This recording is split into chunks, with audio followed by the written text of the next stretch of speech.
My girlfriend was assaulted and her family kept me away. A year later, she slept with someone.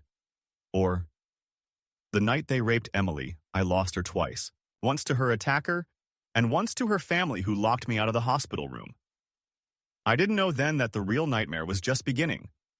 I used to believe that love could conquer anything, that Emily and I were untouchable.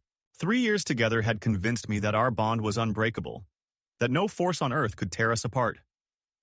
We talked about marriage, kids, the whole perfect life wrapped in a white picket fence. When I looked at Emily, I saw my future, bright, beautiful, and certain. Emily was my light. The way she'd throw her head back when she laughed, how she'd squeeze my hand 3 times to say, "I love you," without words. The determined look in her eyes when she tackled a challenge. She was vibrant in a world that often felt gray. "We're going to grow old together," I'd whisper against her hair as we lay tangled in sheets on lazy Sunday mornings. Just imagine us 80 years old still driving each other crazy. "Promise," she'd ask, those hazel eyes looking up at me. "Promise," I'd say, meaning every syllable. But promises are fragile things. They shatter against reality like glass against concrete. And our reality changed in one night. One goddamn night that I replay in my nightmares constantly. It was a Tuesday. Nothing special about Tuesdays, just an ordinary workday. Emily texted me that she was staying late to finish a project. "Don't wait up," she wrote. "Love you." At 11:42 p.m., my phone rang. Unknown number. The voice on the other end was clinical, detached. Words tumbled out. Assault, hospital, sexual violence. Each one a hammer blow to my chest. I don't remember driving to the hospital.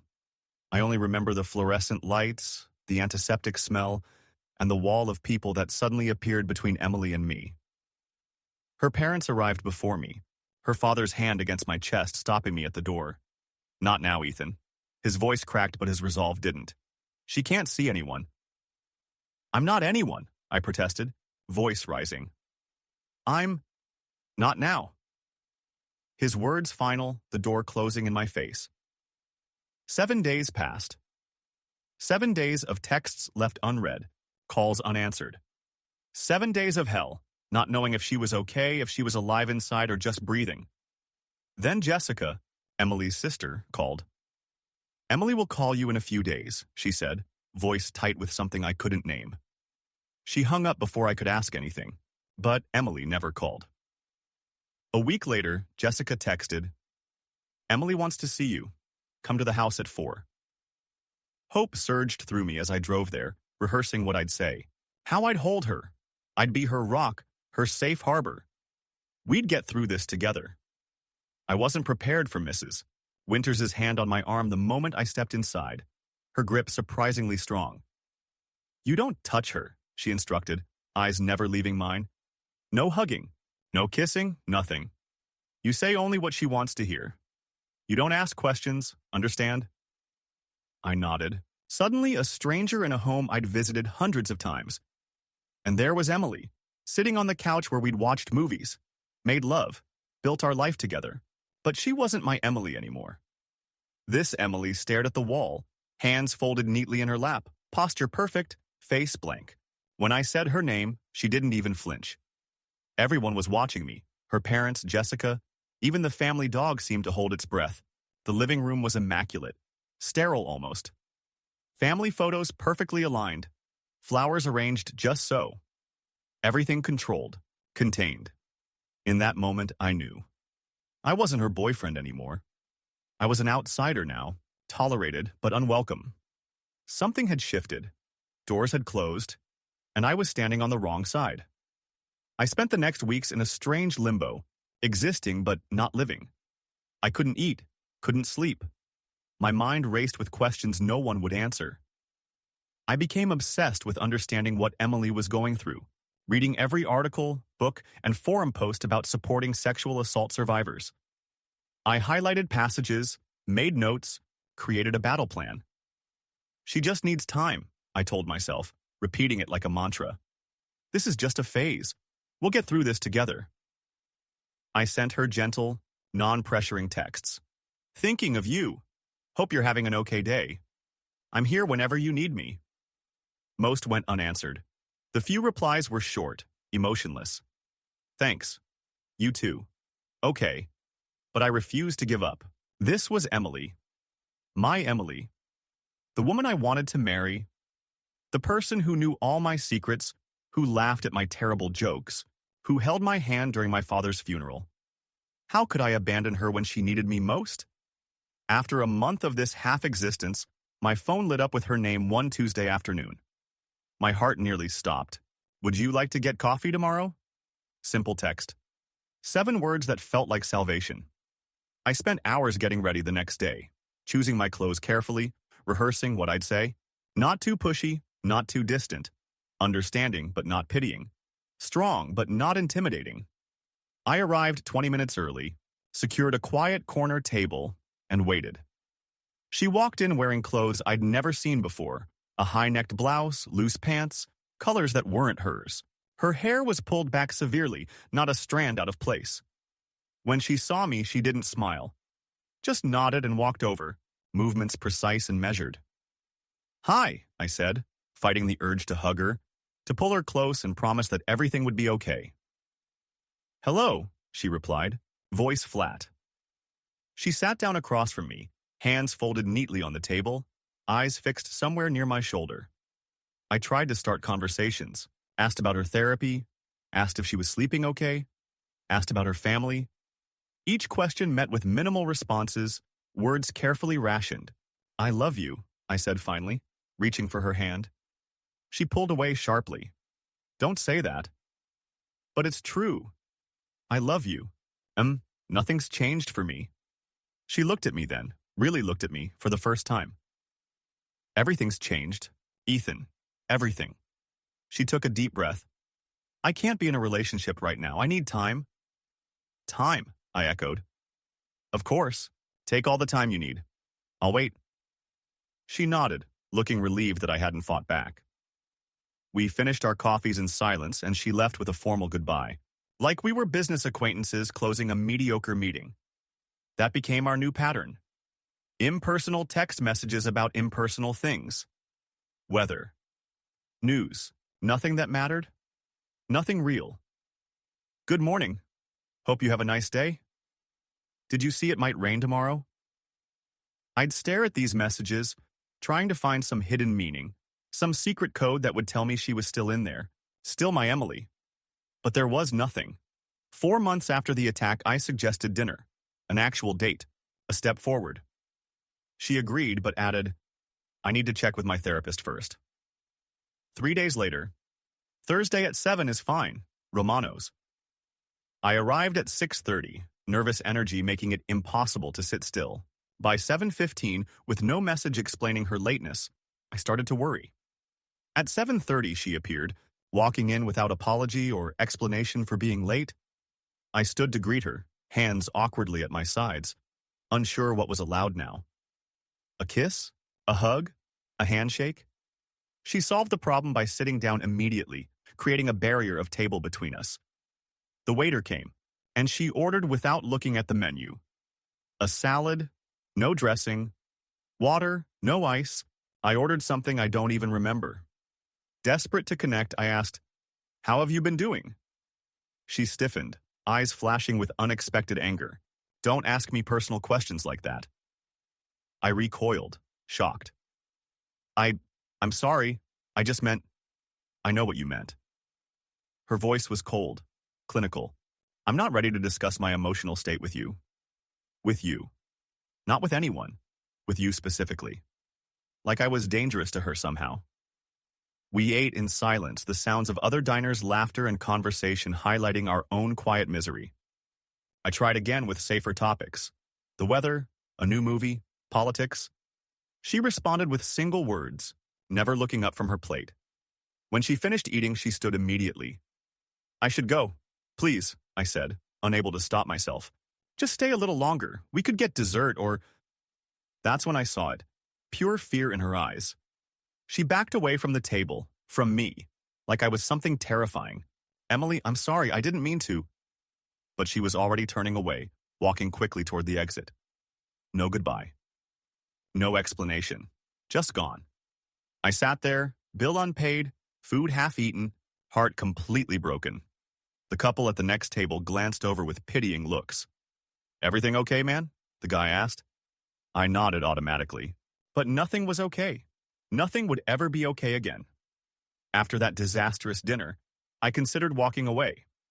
Any reasonable person would have, but I'd made a promise, in sickness and in health, even if we hadn't officially said those vows yet.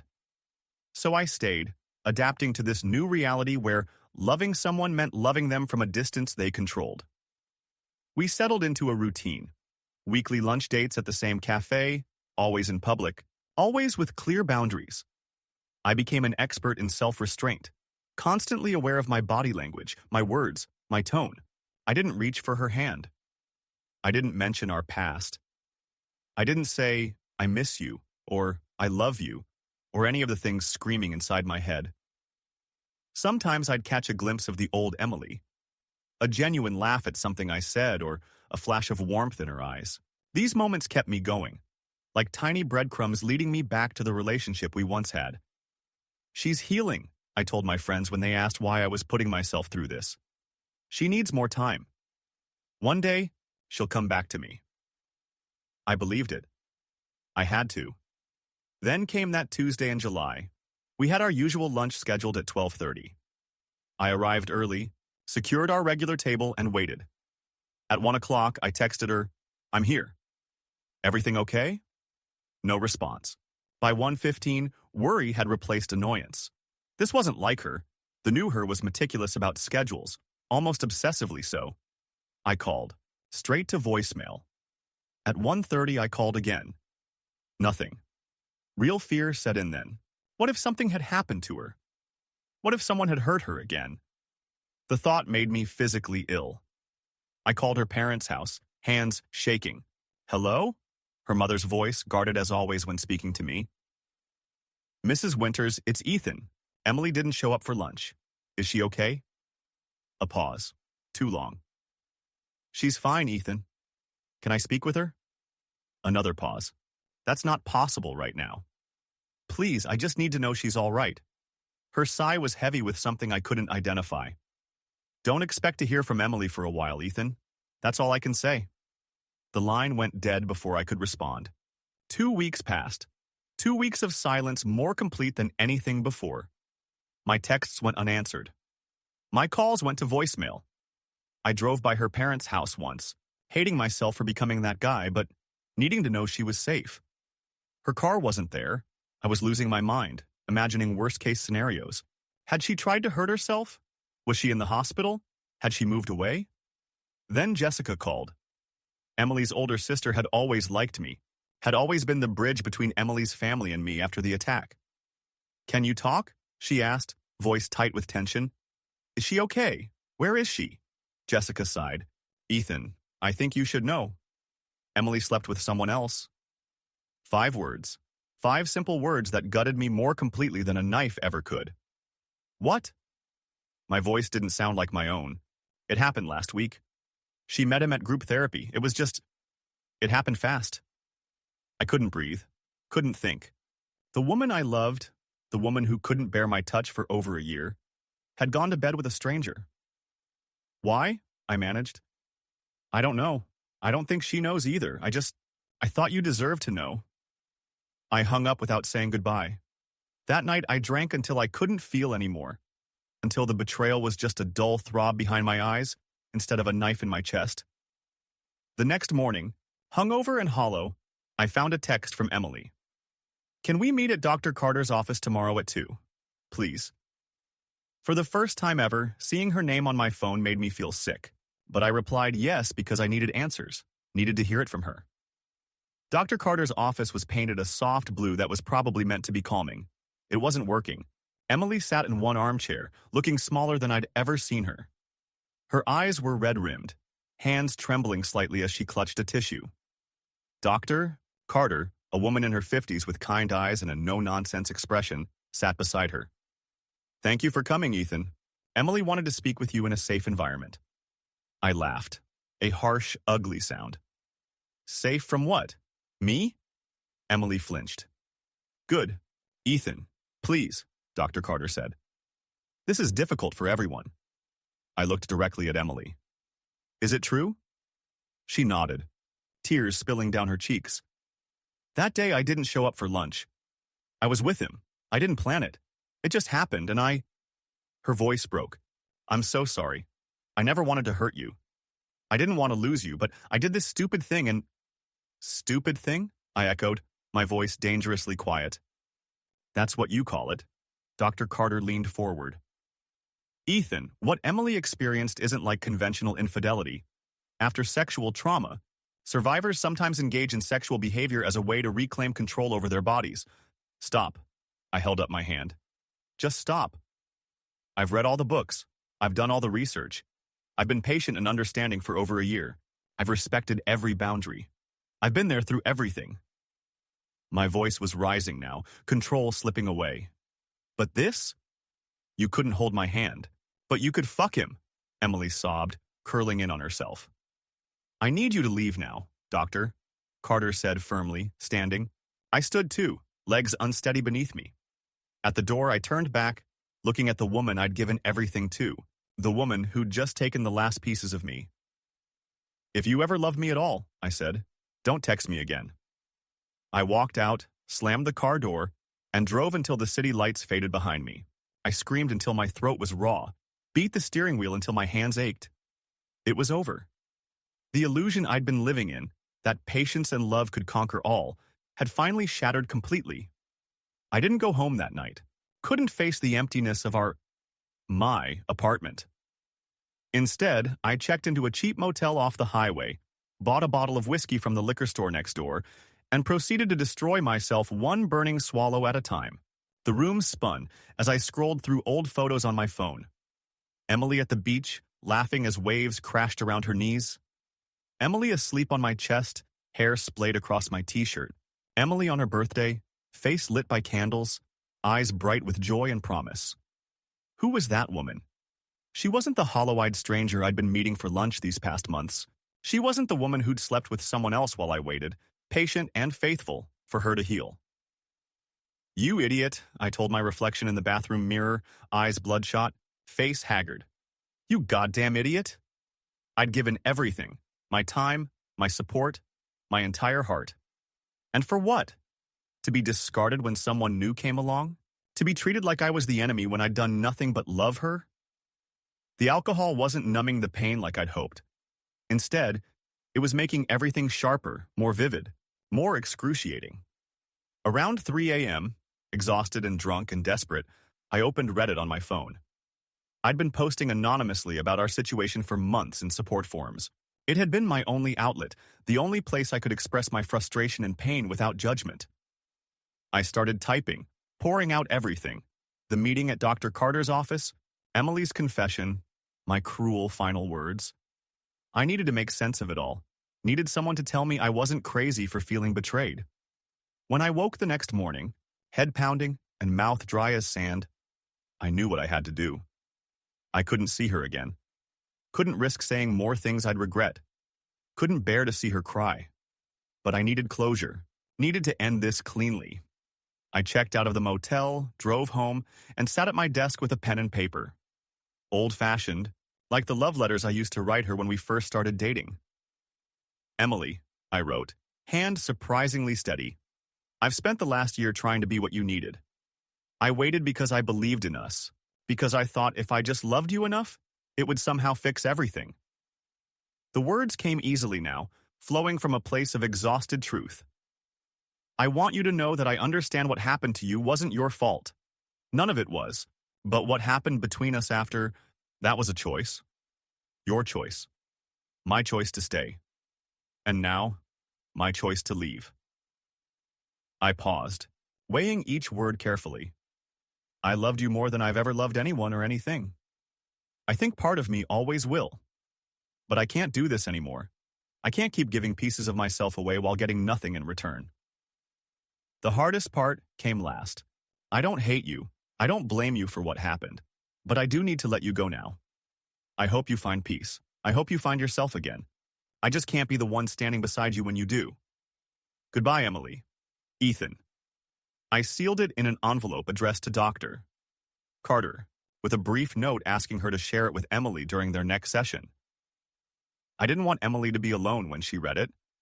I wasn't cruel, just done. After dropping the letter at Carter's office, I texted Jessica. I'm stepping away. Please take care of her. 3 dots appeared immediately, then disappeared. No response came. That night, as I was packing away Emily's things, the few possessions she'd left at my place, a pounding at my door startled me. Jessica stood there, wild-eyed and breathless. My sister Rebecca beside her, looking grim. What the hell is this? Jessica thrust a stack of papers at me. It took me a moment to recognize them. Printouts of my Reddit posts, dozens of them spanning months. Every frustrated thought, every bitter complaint, every private moment exposed. How did you? Emily saw your letter. She recognized some of the phrases from these posts someone showed her. She figured out your username. Jessica pushed past me into the apartment. Do you have any idea what you've done? Rebecca stepped between us. Jess, calm down. This isn't helping. She turned to me. We read them all.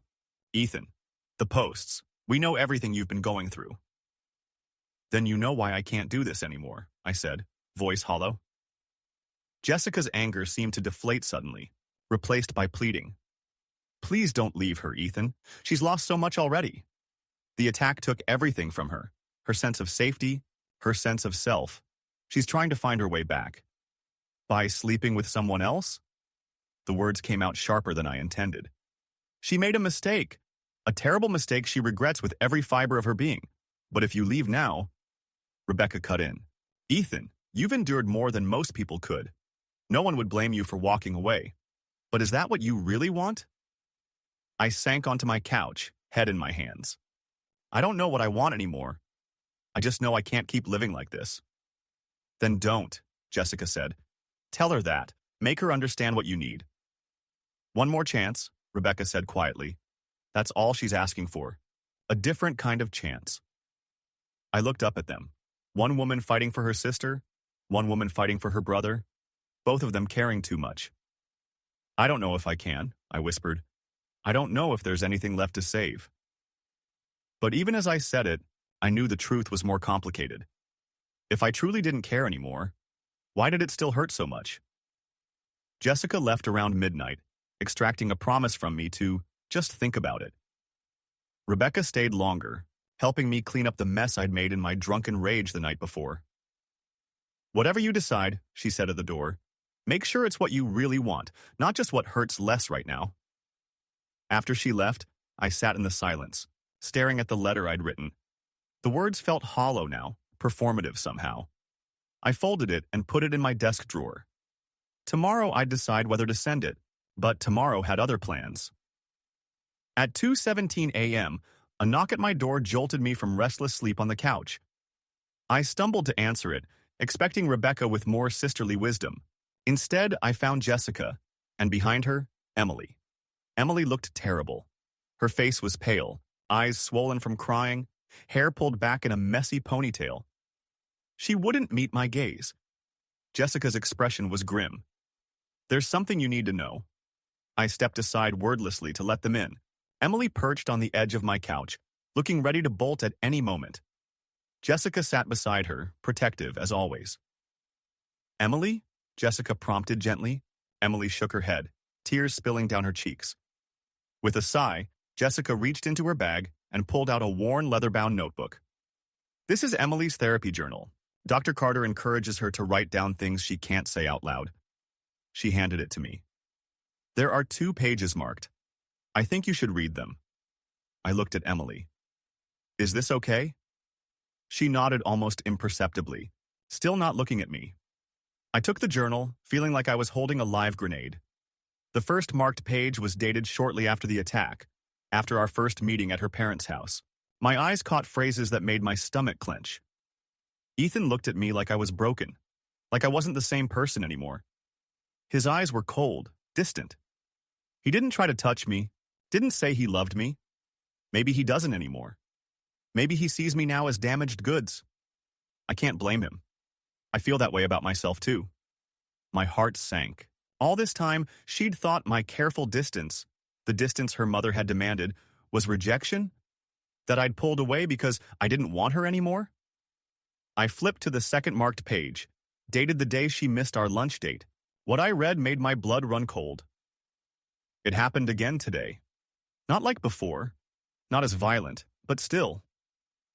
I was in the break room at work. Mark from accounting came in. We were alone. He started talking, then stood too close. His hand on my waist, then higher. I couldn't move. Couldn't scream. Just froze, like that night in the parking lot. Someone walked by and he stepped away. I ran to the bathroom and threw up. I keep thinking, I didn't stop him. I didn't fight. Is this my fault too? What's wrong with me? Why do I keep letting this happen? Ethan would be disgusted if he knew. I'm disgusted. I can't do this anymore. I just want it all to stop. The journal slipped from my fingers. Emily had never cheated.